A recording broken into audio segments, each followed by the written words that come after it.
നമസ്കാരം. പതിരും കതിരും.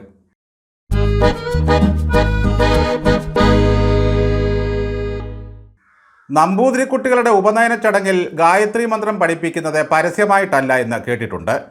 കുട്ടിയുടെ ചെവിയിൽ അതീവ രഹസ്യമായി മന്ത്രങ്ങൾ ഓതിക്കൊടുക്കുകയാണ് ചെയ്യുന്നത്. വേദങ്ങളും മന്ത്രങ്ങളും മറ്റുള്ളവർ കേൾക്കാതെ ചെവിയിൽ പറഞ്ഞു കൊടുക്കുന്നത് കൊണ്ടാണ് അവരെ ഓദിക്കനെന്ന് വിളിക്കുന്നത്. CPM-ൻ്റെ കേന്ദ്ര കമ്മിറ്റിയിലും PB-യിലുമൊക്കെ ഓദിക്കൻ്റെ റോളിലാണ് നമ്മുടെ ജനറൽ സെക്രട്ടറി ബേബി സഖാവ്. കേന്ദ്ര കമ്മിറ്റി കൂടുന്നു, അവിടെ മുഴുത്ത ചർച്ചകൾ നടക്കുന്നു, വിമർശനം ഭയങ്കരമായിട്ട് ഉയരുന്നു എന്നൊക്കെ നമ്മൾ കേൾക്കാറുണ്ട്. അപ്പോൾ വിചാരിക്കും പിണറായി വിജയനെ എടുത്തിട്ട് പൊരിക്കുകയായിരിക്കും അവിടെയെന്ന്. എന്നാൽ അങ്ങനെയൊന്നുമല്ല. പ്രാതലും ഉച്ചഭക്ഷണവുമെല്ലാം കൃത്യസമയത്ത് അംഗങ്ങൾക്ക് നൽകും. ഇങ്ങനെയുള്ള അവസരങ്ങളിൽ പിണറായിക്ക് ഇഷ്ടപ്പെട്ട നെയ്മീനും വിളമ്പാറുണ്ട്. ഉച്ചയാകുമ്പോൾ പിണറായി ഉണ്ണാൻ പോകും. ഊണ് കഴിഞ്ഞ് ഒന്ന് ഉറങ്ങാൻ കിടക്കും. കമ്മിറ്റിയിൽ ഭയങ്കര ചർച്ചകൾ നടക്കുമ്പോൾ പിണറായി കൂർക്കം വലിക്കുകയായിരിക്കും. 4 മണി പലഹാരവും കാപ്പിയും റെഡിയാകുമ്പോഴേക്കും അദ്ദേഹം ഉച്ചമയക്കം കഴിഞ്ഞ് വീണ്ടും കേന്ദ്ര കമ്മിറ്റിയിലെത്തും. അതുവരെ എടുത്ത തീരുമാനങ്ങൾ ഓദിക്കേണ്ട റോളിൽ ബേബി സഖാവ് പിണറായി വിജയൻ്റെ ഇടത് ചെവിയിൽ മന്ത്രിച്ചു കൊടുക്കും. ഗോവിന്ദൻ ചെന്ന് വലത് ചെവി പൊത്തിപ്പിടിച്ചു കൊടുക്കും. ആരും കേൾക്കാതെ ബേബി പിണറായി വിജയൻ്റെ ചെവിയിൽ മന്ത്രിക്കും. ശൈലി മാറ്റണം.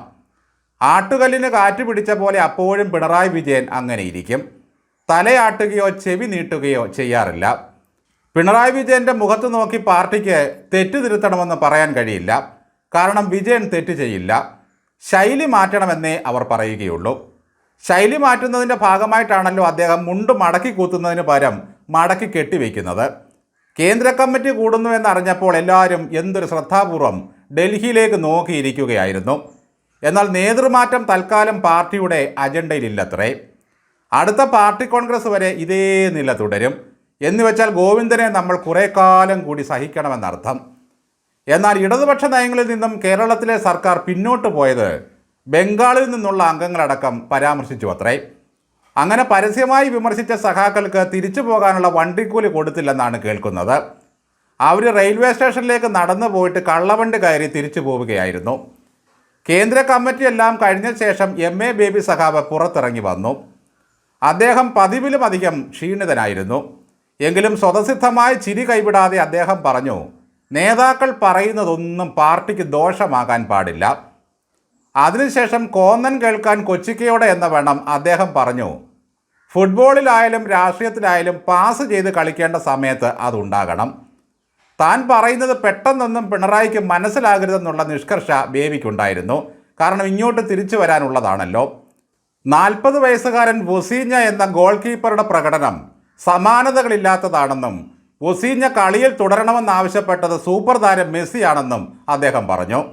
എന്നുവെച്ചാൽ 82 വയസ്സുള്ള പിണറായി വിജയൻ പ്രതിപക്ഷത്തിൻ്റെ ഗോൾ കീപ്പറാണെന്നും അദ്ദേഹത്തിൻ്റെ പേര് വീണ്ടും നിർദ്ദേശിച്ചത് മെസ്സിയായ താനാണെന്നും വ്യംഗ്യം. കൂട്ടായ്മയുണ്ടായെങ്കിലേ രാഷ്ട്രീയത്തിലും കളിയിലും തിരിച്ചു വരാനാകുമെന്നാണ് ബേബി സാർ പറയുന്നത്. അദ്ദേഹം ഇത് പറയുമ്പോൾ കണ്ണൂർ സംഘം പരസ്പരം മടല് വെട്ടി അടിച്ചുകൊണ്ടിരിക്കുകയാണ്.